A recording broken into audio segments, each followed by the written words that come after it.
O sa pagbati ng umaga, tanghali, gabi sa mga kaysa pa election Canada dito, kabuboto ko lang. Ano, ganito tayo dito dual citizen ka. Bumuboto ka dito, bumuboto ka rin ng election sa Pilipinas. Ang difference lang ng election ng Pilipinas, pinadadala na lang dito sa akin yung yung balota. Tapos pipili na lang ako by mail. Pero sa election dito sa Canada ay pumupunta talaga ako sa butong kasi naandito ako. So at least kahit naghihirap ka, bumuboto ka dalawang bansa. Dual citizen, dalawang passport mo. O lamang pa din. Tapos bukod sa naandito ka, malamig dito. Samantalang diyan ang init-init dito naman nung karaan lang nag-i-snow. O ngayon naman springtime kasi. Tingnan paligid ko maliwanag. Walang snow. Pero hindi mo rin alam Baka bukas makala pero malamig siya. Kaya naka-jacket yung mga tao. O anyway, ang topic ko naman yung mga sa mga tisay dito. Syempre iba yung malamig, may tisay ka. Para magkaroon ka talaga ng tisay, lagi mong tatandaan, kailangan alam mo yung language ng ng tisay. Kasi ang tisay iba sa Pinay, ang Pinay iba sa tisay. Kasi ang Pinay kasi although marami nagpapanggap na western na rin sila, pero may takot sa Diyos yan, may moral values yan Although marami ring mga gusto yan, pero iba talaga yung tisay na lumaki dito na 14 years old wala na sa bahay, 18 years old wala na sa bahay, tapos ang daming experience. So ngayon ang mga tisay na ito, dahil sa ito syempre daming experience, ang dami ng lolo ko dyan, ang gaganda niyan ang dami ng pinagdaanan niya sa boy, traumatic experience. Pagka nakakita sila ng Mr. Nice Guys, pinahihirapan talaga nila dahil iniisip nila pareho kayo lahat ng lalaki, parang sa Pinas para lahat ng lalaki manloloko. Ngayon ang mga tisay na ito syempre parang sa kanila baliwala naman yung relationship kasi companionship lang dito, body counts, yung parang wala lang, normal lang sa kanila yon. Sa Pilipinas malaking bagay yun, pag nakuha mo na ang langit kayo na.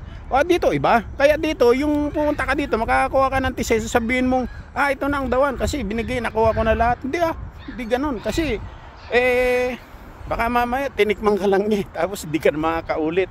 Saka hinahanap talaga ng mga tisay yung mga lalaki talagang yung masculine vibes, ayaw nila ng mga iyakin. Kung makita nila na parang kaya kanilang bili mo ako ng pizza, gagano, iti-text ka, padala mo ako ng ganito habang katabi yung isang yung jowa.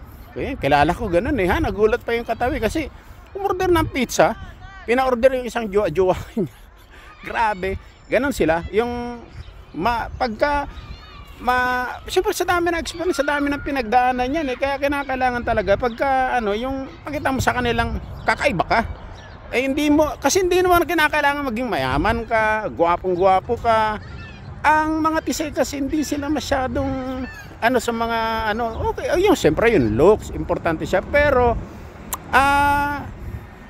siyempre sa dami ng pinagdaanan yan pag nararamdaman nila yung medyo bastos ka, yung astig ka pero style Pinoy na yung parang feel safe sila kasi ganun doon sila na-attract ba yung parang binibigyan mo, nararamdaman nila na parang may value sila, may halaga sila.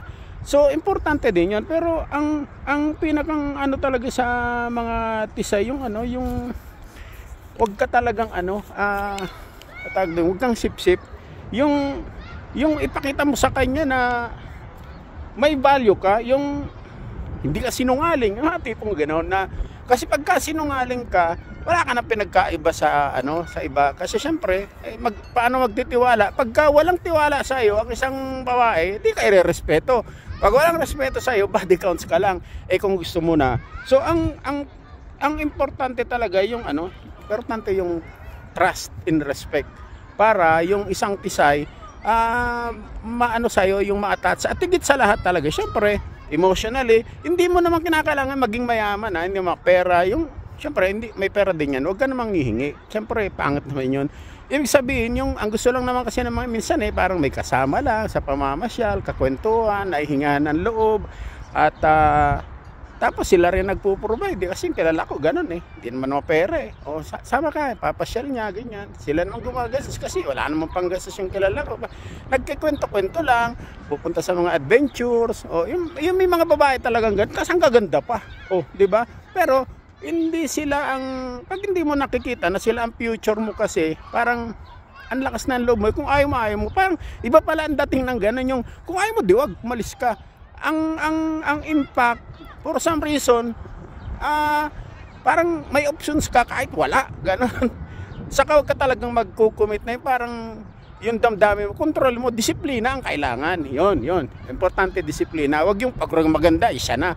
So yun lang naman, maging trustworthy ka, huwag ka talagang sinungaling. At saka syempre yung may disiplina, at saka higit sa lahat, kunin mo yung respect niya.